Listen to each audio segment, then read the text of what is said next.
Пошли, зацепились впереди вот на опору, да?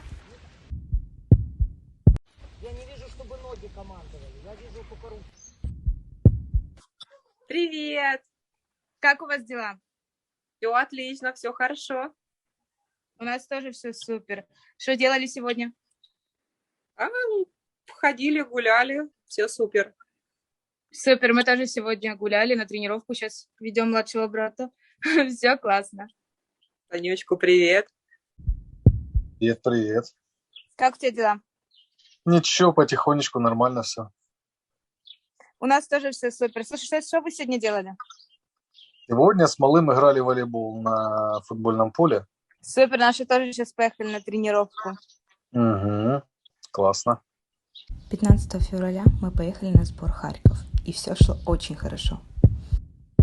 Пока не настала ночь 24 февраля, которая изменила не только ситуацию в стране, но и нас самих. —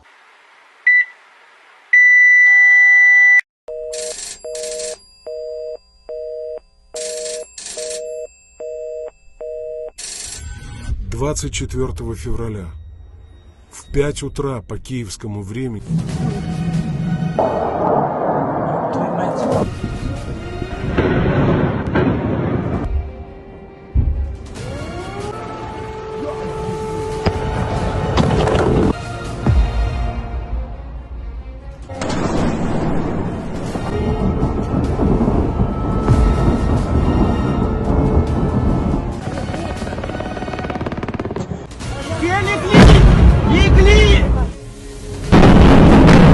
В этом году, когда вот это все 24-го началось, мне позвонил один мой очень хороший товарищ и сказал, что, Оля, будет серьезная война, и Мариуполь будут брать очень жестко. Мы надеялись, что и в этом году, в этот раз нас тоже это не коснется, но, к сожалению, все очень сильно даже близко коснулось.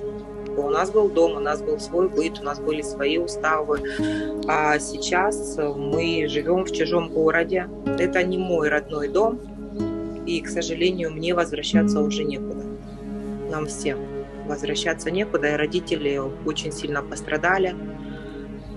И сейчас мы занимаемся их восстановлением. Знаешь, когда мы были в подвале, сидели 2 недели, там, когда очень серьезно летали мины, и был авиаудар. Были такие моменты, что уже иногда думала, что даже, наверное, мы и в живых не останемся. То есть, это очень меняет сознание. Хочется проснуться и подумать, что это нереальность была, какой-то дурной сон. Но до сих пор нету ощущения реальности, что это на самом деле так и происходит. У меня такое впечатление, говорю, что мы как будто поехали в какое-то путешествие по Украине. И вот там побывали то в том городе немножко побыли. Говорю, мне кажется, что это путешествие, и вот оно уже скоро мы изведаем Львов, все здесь попутешествуем, всю красоту это увидим и вернемся домой. Вот мне мое подсознание выдает такую историю, как будто бы это все путешествие. Это вообще нереальность. Для меня это очень сложно представить, что это может быть на самом деле реалии войны 21 века. Открываю телеграм-каналы, читаю новости и понимаю, что это не сон, мне это не снится, это происходит за окном. Да, я не могу поверить в это, что это действительно произошло, потому что всю жизнь было мирно, тихо, спокойно. Просто очень стрёмно, когда ночью какие-то взрывы, и тогда вот мне действительно страшно, и я понимаю, что это все реальность. Мне до сих пор кажется, что все это уже 4 месяца прошло, и кажется, что это как-то вообще, что это нереальное, как сон.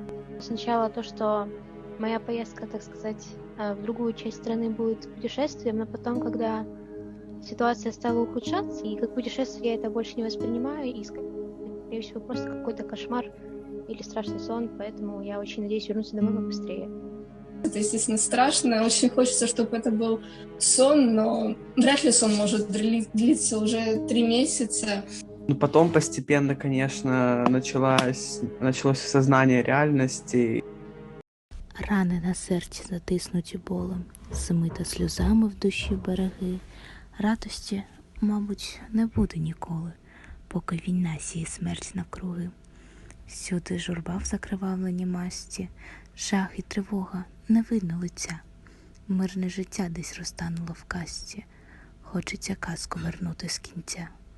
Всім повернути надію і спокій, усмішки бачити в мирній тиші, страх залишити у ямі глибокій, відчай сховати далеко в душі.